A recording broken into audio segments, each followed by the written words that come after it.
Hi, and welcome to the Sci-Fi and Sunshine podcast.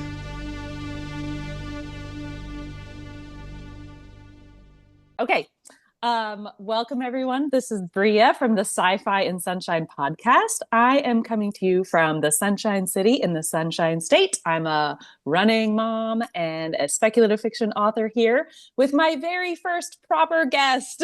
So my only other guest I've had is my dad, and he's obviously a proper guest too. But Daniel is an author. He is a speculative fiction author and a nonfiction author as well. So I am very excited to invite you, Daniel, here to the Sci-Fi and Sunshine podcast. Thank you so much for coming on. And will you go ahead and just introduce yourself and tell us just brief little bio about who you are? Yeah, well, thanks for having me on, Bria. I enjoy talking to you. I've enjoyed talking to you on the radio, and now talking to you Yeah, yeah. about another book. I'm a science fiction and fantasy writer. I teach writing. I teach English at a university, and I also write theology and nonfiction. So it's kind of an eclectic career. But my start was in fantasy and science fiction. That's kind of where my fictional heart is, so to speak. So yeah, Yep. that's me. And you and I met originally at. Did we meet at Realm Makers or did I? Yes.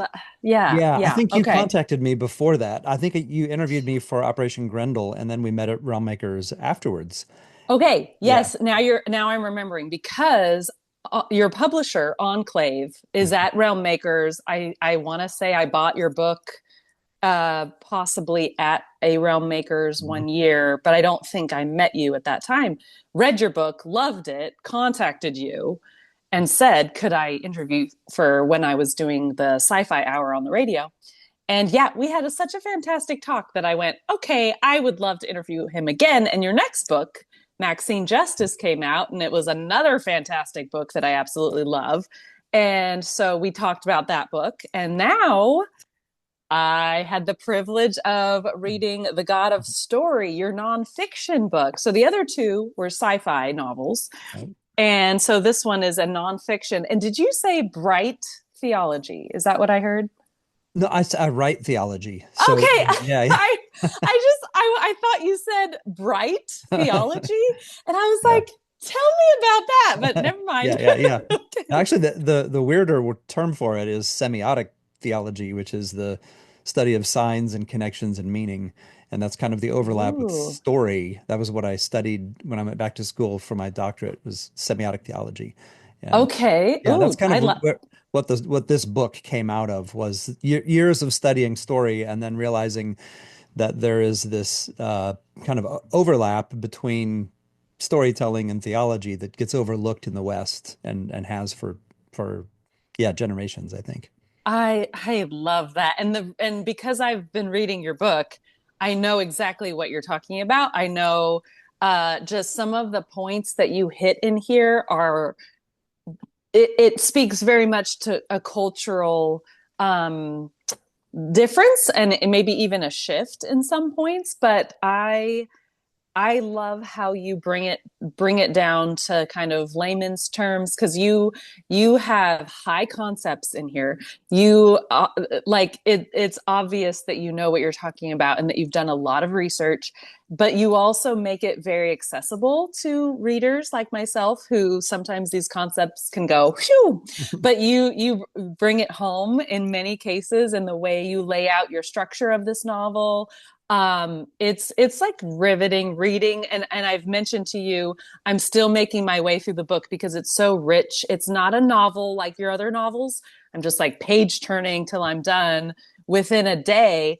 This one is more like sitting in it, absorbing some of the concepts, thinking through it as a writer, thinking through it as a reader, thinking through it as a Christian, how we live our story in our lives. So, can you start by telling us, is first of all, is this your first nonfiction, and what even led you to want to write this book? Well, it's not my first nonfiction book. I've written in the realm of like curricula. So I've Mhm. been teaching writing for many years, and I've written textbooks and that kind of thing. So it's not my first nonfiction. It's my first theology work. Hmm. Hmm. What led me to it was basically my lifelong love of story. I studied Hmm. my master's degrees in creative writing, and I studied science fiction and with uh, kind of a golden era science fiction writer named James Gunn at the University of Kansas. And my journey was I became a Christian in college, and he was a great teacher for me. He was an ardent humanist who disagreed with my worldview, but he still taught me. And I went on this journey when I graduated from the grad school at KU. It was this journey of like I think I should have learned some things about story that I expected to learn, but I didn't learn. I learned a lot about what I call word photography, where you like learn how to describe things beautifully, but I didn't learn a lot about meaning or what makes characters interesting or how stories really work. So the next like 2.5 decades, I tried to figure out on my own, and by reading and listening to everybody I could find who would say anything about story, and then studying fairy tales and fables and myths and ancient literature and the Bible. And Hmm. the genesis of this is that when I was in college, I noticed that my new Christian friends, after I had this kind of encounter with Christ, I had this new Christian friends. I would read the Bible and I'd go to church and I'd go, why are they reading the Bible in the most boring way possible? It's Hmm. it's so rich with these stories, but apparently they don't mean to theologians and to pastors what they mean to me as an English like story guy. And Hmm. then I would go back to my classmates who were not Christians and who were studying, postmodern literature, and I would go, this literature is terrible. It's so depressing and empty and meaningless. And it's almost like they're celebrating the meaninglessness of it. And so it took me years and then going back to school and studying semiotic theology to realize that what I was really looking for was the integration of those things.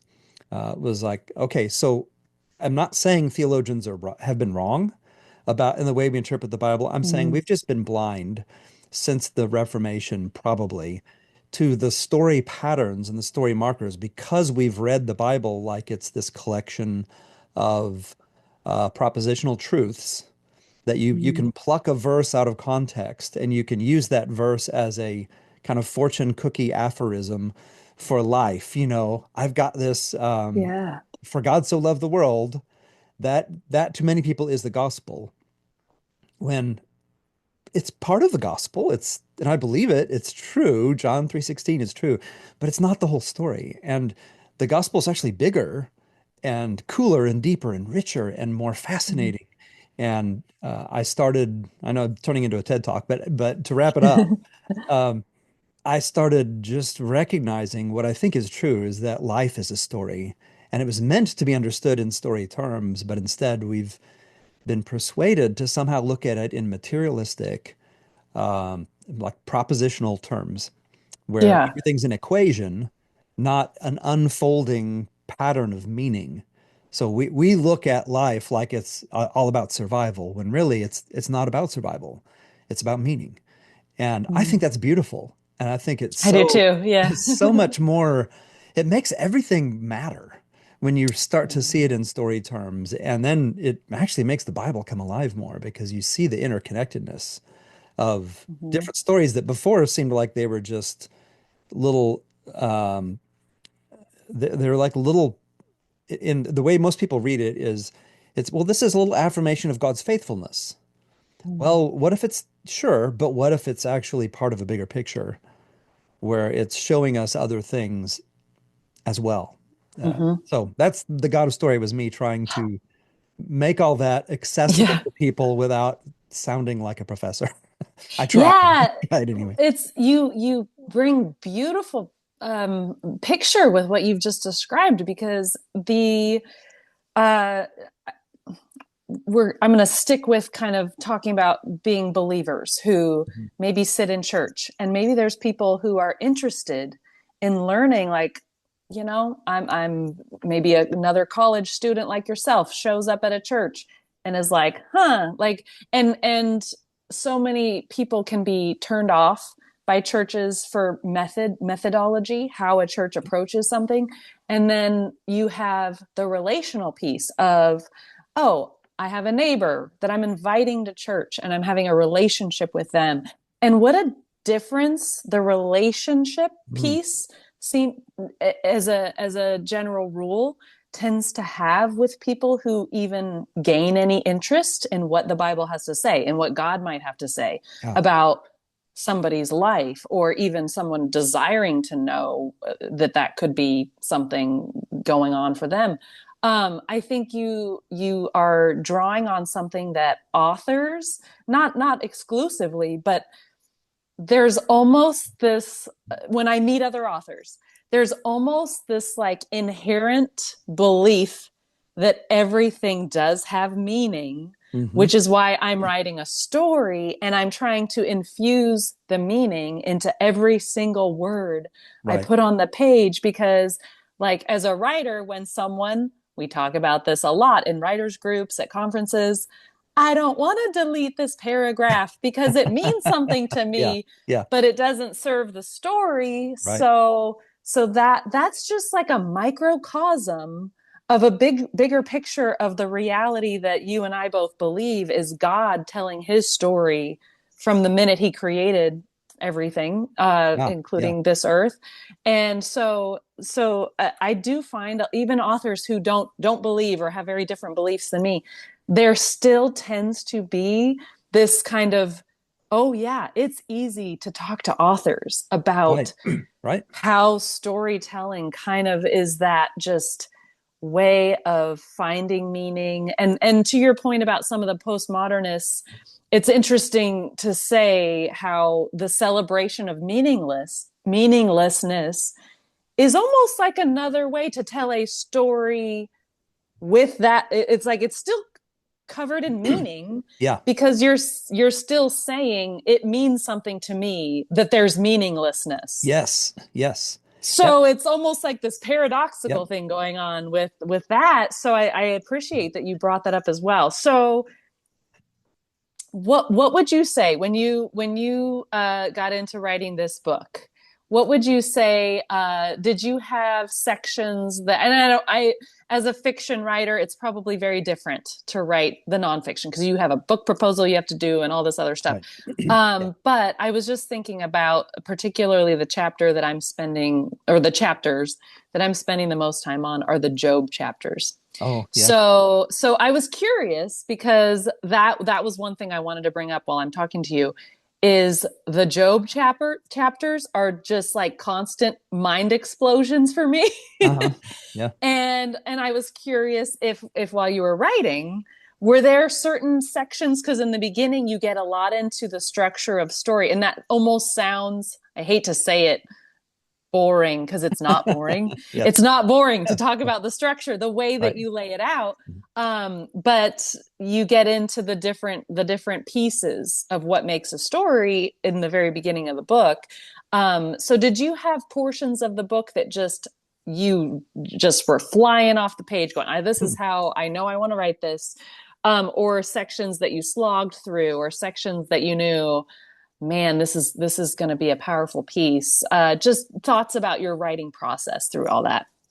Well, yeah, everything I write, there's always times when it's easy and times when it's difficult, and I don't know whether did I get enough sleep last night or Mm-hmm. whatever. This book it's not the result of a few years. It's the result of like 25 years probably of studying story. I went back to school specifically when I studied semiotic theology.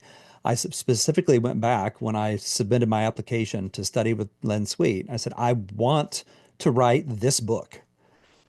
I don't know what it's going to look like yet specifically, but I want to write a book that will do what this book tries to do. And Mm-hmm. they were very supportive of that. Len was great in terms of giving me feedback on these chapters. There were things that were easier. Some of them were like, okay, I need to make the connection between, C and D. I've done A, B, and C, but how do I get to D?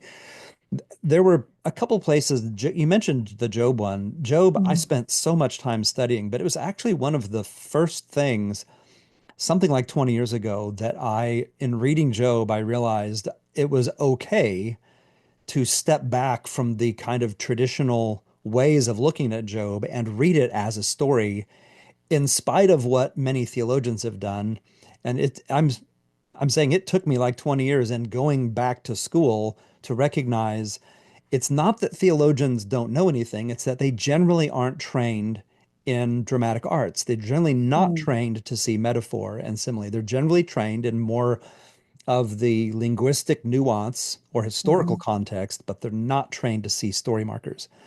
Right. And so just even getting to the point where I could say maybe I have something to offer, it took me a while. And Job was instrumental to me, and it's a weird story that I don't know if how listeners will respond to this, but I read Job in, like I said, 20 years ago or something. I read Job, and there was a shift in my thinking where I went, I think this is the meaning of life in this. I Mhm. don't think the commentaries that people tell, I don't think that they're actually getting it right. And I started mentioning it to people I knew, and they'd go, "Huh." And I mean, I would read it every day for about a month. And at the end of the Mhm. month, I went, okay, I need to set it aside and read something else. And the next book I read was G.K. Chesterton's The Man Who Was Thursday. And I read The Mhm. Man Who Was Thursday, and I got to the last page, and I went, Chesterton just said what I've been saying about Job for the last month. Hmm. I mean, I love Chesterton, but I'd never read that novel. It's a weird novel. And so I started, I haven't read that one either. it's a detective novel that is like, what is he doing? You get to the end, and all of the power of the book is in the last two pages, basically.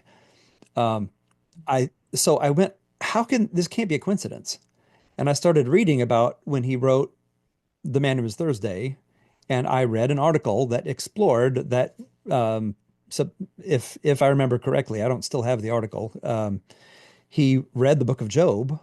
He had this little moment of And insight. you didn't know that I didn't know when that, you and picked it up? correct. And then he wrote The Man Who Was Thursday to try to get Mm. across what he saw in the book of Job.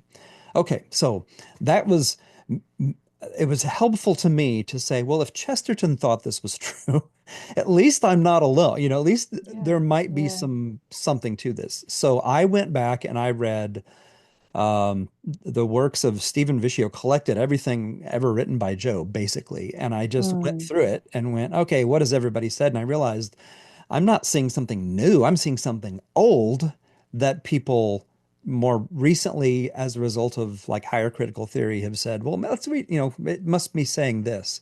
Long story Right. short, I think the book of Job is giving context to the biblical story arc from Genesis to Revelation. I think it's showing us what the ancient world was like, and it's a Mm. very different pattern than what most people get out of it. And that I didn't mean to be a tease, like you have to read the book in order to get it, but it's hard to unpack in. You no, you're not. You like if I could just encourage everybody watching, you have got to get this book. Like especially if these topics interest you, if you're a writer, if you're a lover of story, because I think you to your point, you kind of unlocked something for me as a reader, as a writer who wants to tell a meaningful story as in my own fiction writing, and the book of Job is one of the most, to me, it's one of the most heart-wrenching books of the Bible. Yeah, And you point that out in there, and you talk about just like how there is a lot of heartbreak, and there's a lot of and I take that back to a relational piece. There's relationship. There's the relationship between God and Job. There's the relationship between God and Satan. hmm, There's the relationship between Satan and Job that Job doesn't even really know about. right, And right, right, so these character dynamics, and we're using that as a just a structure function, but the character dynamics, because I'm not trying to say God is a fictional character. This is what right, I right. believe. He's really there. Yeah, yeah. But the character in the story is um going through some of the most devastating things that anybody could ever go through on this earth as Mhm. a human being. And I think that is why Job also has been one of the most pivotal books for me as a Christian as well from the Mhm. Bible. And so when you unpacked again, I'm spending a lot of time in those chapters because you point out things that I've never and you're kind of proving your point with me. I've never heard some of the specifics that you describe with like okay, so I love honing in on Behemoth and Oh, Leviathan yeah. because sci-fi and fantasy writers like ourselves kind of love the idea of Yeah. dragons and giant monsters, maybe dinosaurs. Right. Who knows what Behemoth and Leviathan actually were? We have this idea from the wording that's Mhm. being used, but you point out could have been a hippo and a crocodile. Like Mhm. and it's not necessarily that the answer matters. It's not that it doesn't matter. It's Mhm. just that it doesn't change the meaning that we don't necessarily have a Right. 100% for sure answer. And so, getting into some of that piece was very eye opening when you started describing some of the characteristics of those two Mhm. as they're described in Job and what the infused meaning that may have been missed. And so I I I so appreciate the perspective that you brought, and you tie it all in even before, as you introduce Job to this book. You tie it into what you've shared about the Eastern storytelling versus Western, and anybody Right. who is a someone who studies writing, someone who studies culture, most of us understand there is a difference. Mhm. Like the Eastern world does view story a bit different Mhm. than we do here in the West. And there's nothing, it's not like a good or bad, it's just Right. Right. different. Yeah. Um, but that story was written from an Eastern perspective. And so if you don't enter into the author's intentions, you I think that's part of why I, Yeah. as a Westerner coming up in the schooling, I was an English major, I had a creative writing Mhm. minor. I was at a liberal arts college, not a Christian college or anything. It was Flagler College in St. Augustine, Florida. And my English professors, I remember, like Joe, the Bible would come up, and it would be part of different things, even though I wasn't in classes that were Christian Mhm. um, or anything of that. But most most people in the English world, I'm saying English as in studying the language, Yeah. Yeah. are recognize the significance of the Bible, even if they don't necessarily use it as their, Right. Yep. guide for life. They recognize the importance of it. They recognize the significance of the poetry, of the narrative, of all that. And so I remember one of my professors talking about the book of Job and the some of what you've touched on. She was talking about, and just the structure of the story and the incredible impact that infuses into the narrative and how Mhm. it's told. And so, but you go so deep into it. I love it. I love it. I love it. So I could talk about that portion for a long time. Um, but tell us a little bit about. Uh, so you released this book Mhm. um, this year, correct? Or was it? Yeah. Yeah. It It was was in this year, February. Baker February. Publishing published it. Yeah, and released it in February. Yep. In February. Okay.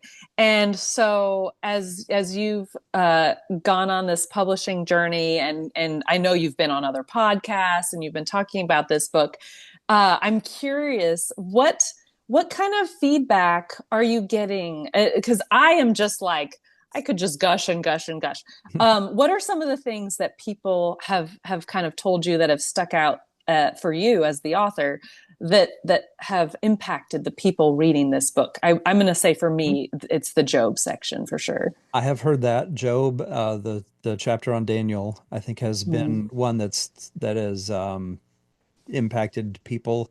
Mm-hmm. Honestly, there have been the chapter 2 on the storyteller's parable, just how parables work, and Yeah, yeah. kind of the idea that Jesus wasn't intending to be clear. He was intending to force us to lean in and ponder and search for that relational Ubuntu, to the South African word that means, kind of relationship. Yeah. That Yeah. that has people have messaged me and told me that was hugely significant to them. Honestly, with theology, I never know. Like, it sounds weird to say as an author, you want every book to be a bestseller, right? You want, Yeah. want Yeah. everything you do. When I wrote this, I thought I have no idea if anybody's going to read this. I mean, Mm. I just don't know. I know I have to write the book, so it's been strange because the responses seem to be sort of either ho hum and Mm. don't like it, like like are you even a Christian kind of thing. That's I haven't heard, but I mean, Interesting. but a sort Oh, of like because I'm saying the Bible's not just propositional truths. And Jesus was a metaphorical theologian. He used metaphor, and we don't understand how metaphor works. But I've mm, also gotten emails from people in different places around the world, not tons of them, but I've gotten these messages like that. I've never seen it that way. And I've tried to bend over backwards to say I'm not challenging modern theology as if it's like all wrong yeah. or saying that we don't need linguistic experts and historical contextual experts. All I'm saying is we need to pay attention to the story markers, and they're in there. The Yeah. Well, story I things that th are in there, we need to see them. I think that's part of why the Bible is such a powerful book Yeah, because it's so multi-layered. yeah. And why you mentioned the historical aspect. It's a historical Mhm. document as much as as it is a story. Yeah.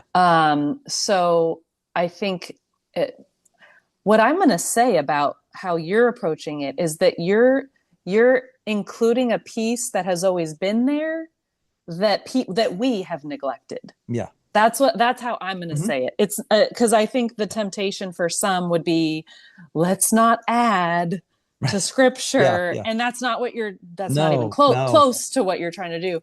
But if you're mentioning the ho hum, I don't like this. Like sometimes that can be Yeah, people that might think, oh, we're getting too little wild out there. right. No, Yeah, like I think you're hitting on something that, especially in the West, has been missed in some of the more recent, yeah, explorations. well, thank you. I mean, that's really Yeah, what I wanted. I have tried to push back a little bit and say I think what I'm trying to do is keep people from taking away from it what's actually yeah, there, right? yeah, And yeah. I have quotes from pretty famous historical theologians who have tried to argue the Bible only means one thing and it's the most obvious thing. And Mm, I don't understand how you can read the parables of Jesus and come to that conclusion. I agree I with you. really Yeah, don't understand that. So yeah. I realize it takes, a lot of different perspectives and nobody has the whole picture, but I'm fairly certain that we've been missing something. And when you re-inject it, when you go back and you see there's story patterns that are meant Hmm. to convey deep meaning and Hmm. you start to let yourself see them, they're like all over. And it becomes so much more beautiful as Yeah. a not just a formula or an algorithm or a list of rules. It's not a list of rules. It's a And story. the reason that to me is so resonating is because that's how life is. Yes. And Yeah. I Yeah. think God is very purposeful about helping Yeah. us see that our lives are not formula either. So, I Right. mean, I think that's why it speaks into how life actually is and how reality actually is. So I appreciate that so much. And I'm gonna just hold it up one more time. So everybody go get The God of Story, read it. You're gonna really enjoy it. If you're like me, you're gonna be highlighting half the book, or probably more like 90% in my case. Um, so if we could shift for just these Yeah. last 5 minutes, I would love to talk about Maxine Justice number two. Yes. So tell us a little bit about the next novel in the Maxine Justice series, whatever you're able to tell us. Yeah. Well, Maxine Justice Public Offender is what it's called. So Oh yeah, yeah, because she's was it Public Defender before? no, it was No, Galactic Attorney. Galactic Attorney. Yeah, yeah, yeah, Yeah, but yeah, at the end of the first book, she decides to become a public defender, and right. so it's a play on words that she's Yeah, she's offended everybody. She's yeah. her funds are still being frozen by the federal government, so she's She's got her back against the wall, of course. That's Of where course she she does her does. best work. That's, There's a new yep. threat from an unexpected place. Hmm. She's forced to defend a theropod murder suspect, a Catholic priest robot, basically. Hmm. Um, Yes. that Oh, is, I'm I know not. who that is because I've read the first book. So, ooh, Well, yeah, actually, okay. this is a new character. This is someone Oh, who's introduced in the first chapter. But oh, it's okay. I'm Not only the telling you character from. what's in the summary that's being Got it. shared with the book cover today, the book cover release or whatever. So, Yeah. yeah, it's I really enjoy writing Maxine as a Hmm. character. Hmm. To my complete surprise, I never thought I would be writing galactic legal courtroom Yeah, yeah. science fiction. Like why would that be the thing? But It's so much fun. She has such this like great sense of humor and like it's a very engaging, page turning, fun. Yeah, it's a great story. So I look forward to continuing that that novel series. And is this I mean, when you have been writing this series, was it okay, I wrote the first one, let's see, or was it okay, I've got a trilogy, I've got a 5 book, 10 book series in mind? it's actually more of a I wrote the first one with a specific the character and the plot came together in a way that I say Maxine Justice walked into my imagination and started rearranging the furniture. Mm. I was protesting, what are we doing? And but I had so much fun with the first one, and as I wrote it, I thought I could probably write a lot more with this character. And the publisher asked me for another book, and so the Mm. second book is written as a standalone, but I understand. Yeah, it's yeah, it's not necessarily going to be a series where you have to read them in order, yeah. but it does, I think, make sense to read them in order. Not that I'm C.S. Lewis, but you can read the Chronicles of Narnia out of order and they still sort of Yes. make sense. Yeah. But there is an order that's probably the best order. I do have other ideas. I've said I'm going to keep, as long as I have the time and the ideas and the sort of creative energy for Yeah. Maxine, I will probably keep writing. I love it.